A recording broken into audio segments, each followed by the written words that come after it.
পৃথিবীর অনেক মানুষ তোমাকে আল্লাহভীরু মনে করে, আবার অনেক মানুষ তোমাকে পাপিষ্ঠ মনে করে।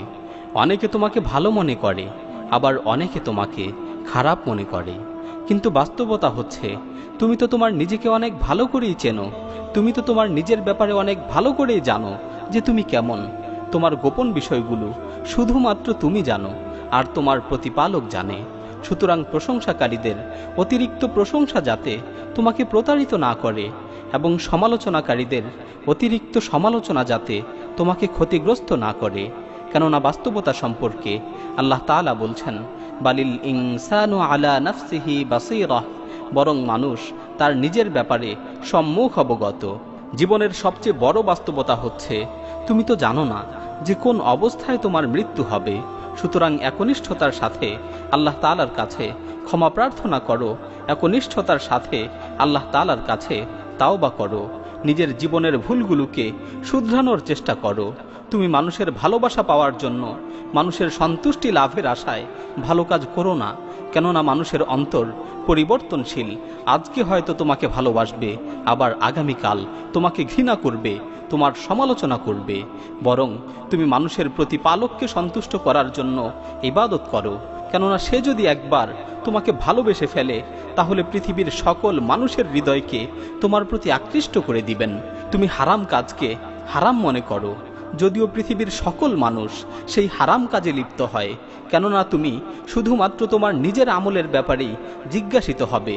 সুতরাং তোমাকে যা আদেশ করা হয়েছে তার উপর অটল থাকো। তুমি মানুষের প্রবৃত্তির অনুসরণ করো না। মনে রেখো, নির্জন মুহূর্তে যেই গুনাহগুলো করা হয় সেগুলো মানুষকে ধ্বংসের দিকে নিয়ে যায়, ঠিক তেমনি ভাবে নির্জন মুহূর্তে যেই ভালো কাজগুলো করা হয় সেগুলো মানুষকে সফলতার দিকে নিয়ে যায়। সুতরাং নির্জন মুহূর্তে মানুষের অগোচরে বেশি বেশি করে ভালো কাজ করো। আল্লাহুম্মা ইন্নী ফাওয়াদতু আমরি ইলাইক, হে আল্লাহ, আমি আমার জীবনের সকল বিষয় তোমার হাতে ন্যস্ত করে দিলাম। কোনো এক বিজ্ঞ আলেম বলেছেন, আমি যখনই আল্লাহ তাআলার কাছে কোনো কিছুর প্রার্থনা করি, আল্লাহ তাআলা যদি আমাকে সেটা দেন তাহলে আমি একবার সন্তুষ্ট হই, আর তিনি যদি আমাকে সেটা না দেন তাহলে আমি 10 বার সন্তুষ্ট হই। কেননা প্রথমটা হলো আমার ইচ্ছা, আর দ্বিতীয়টা হলো সেই মহান প্রতিপালকের ইচ্ছা যিনি অদৃশ্যের জ্ঞান রাখেন। সুবহানাল্লাহ, আল্লাহ তাআলার সাথে কি অপরূপ সম্পর্ক। অনেক সময় আমরা আক্ষেপ করে বলে থাকি, কেন আমার ক্ষেত্রে এমনটা ঘটে, কেন আমার বেলায় এমন হয়। আল্লাহ তাআলা বলছেন, আল্লাহু ইয়ালামু ওয়া আনতুম লা তা'লামুন, আল্লাহ তাআলা জানেন আর তোমরা জানো না। এই ছোট্ট আয়াতটি হচ্ছে আমাদের অসংখ্য প্রশ্নের হৃদয় প্রশান্তকারী জবাব। কেননা আল্লাহ তাআলা জানেন আর আমরা জানি না। আসুন সর্ব অবস্থায় আল্লাহর শুকরিয়া আদায় করি। আলহামদুলিল্লাহ। সালফে সালিহিনগণ উপদেশ স্বরূপ মূল্যবান 3টি কথা বলেছেন। এই কথাগুলো স্বর্ণের চেয়েও বেশি মূল্যবান।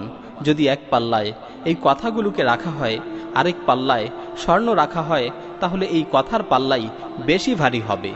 1 নম্বর উপদেশ হচ্ছে, মান আসলাহা মা বাইনাহু ওয়া বাইনাল্লাহ আসলাহাল্লাহু মা বাইনাহু ওয়া বাইনান নাস। যে ব্যক্তি আল্লাহর সাথে তার সম্পর্ককে ভালো রাখবে, আল্লাহ তাআলা তার সাথে মানুষের সম্পর্ককে ভালো করে দিবেন। 2 নম্বর উপদেশ হচ্ছে, মান আসলাহা সারিরাতাহু আসলাহাল্লাহু আলানিয়াহ। যে ব্যক্তি তার অভ্যন্তরীণ চরিত্রকে ভালো করবে, আল্লাহ তাআলা তার বাহ্যিক চরিত্রকে ভালো করে দিবেন। 3 নম্বর উপদেশ হচ্ছে, মান ইহতাম্মা বিআমরি আখিরাতি কাফাহুল্লাহু আমরা দুনিয়াহু ওয়া আখিরাতু। যে ব্যক্তি তার আখিরাতের বিষয়কে নিয়ে বেশি বেশি চিন্তা করবে, আল্লাহ তাআলা তার দুনিয়া ও আখিরাত উভয় জগতের জন্যই যথেষ্ট হয়ে যাবেন। হে মানুষ, সবচেয়ে পরিতাপের বিষয় হচ্ছে, আসমান ও জমিন সমপরিমাণ বিস্তৃত জান্নাতে যদি তোমার জন্য একটু জায়গার ব্যবস্থা না হয়। সুতরাং তুমি তোমার জীবনকে মূল্যায়ন করো, কেননা এই জীবনটাই হচ্ছে আখিরাতের পাথেয়। আল্লাহ তাআলা যেন আমাদের সকলের গুনাহগুলোকে ক্ষমা করে দেন, আমাদেরকে জান্নাতের অধিবাসী হিসেবে কবুল করে নেন। ওয়া সাল্লাল্লাহু তাআলা আলা খায়রি খালকিহি মুহাম্মাদিন ওয়া আলা আলিহি ওয়া সাহবিহি আজমাইন।